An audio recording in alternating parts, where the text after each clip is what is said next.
Hi, it's Nick on the 8th of July. I'm just doing this broadcast again because I think there was a problem with the sound on the first version of it, so I've deleted that. Anyway, today's thought is on gifts and valuing and boundaries.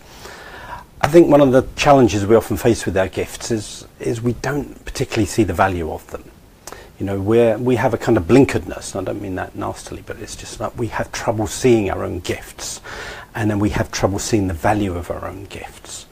So what can happen in my experience, and I've done this personally a lot, is like I've just given them away because I couldn't really see the value in what I was giving.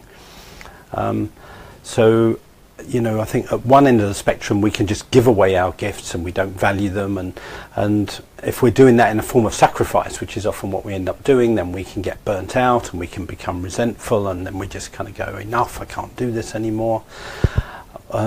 And then at the other extreme, you know, maybe that's actually happened to us in the past. So the next time we're going to go, right, you know, I'm not even going to share my gifts, or if I am, here's my boundaries, and, you know, you're going to, you know, we can have over tight boundaries where we become, you know, kind of quite withholding in a way.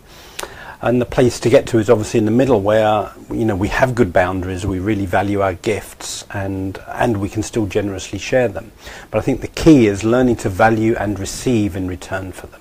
Because I think that the challenge for many of us is that we're really good at giving our gifts away.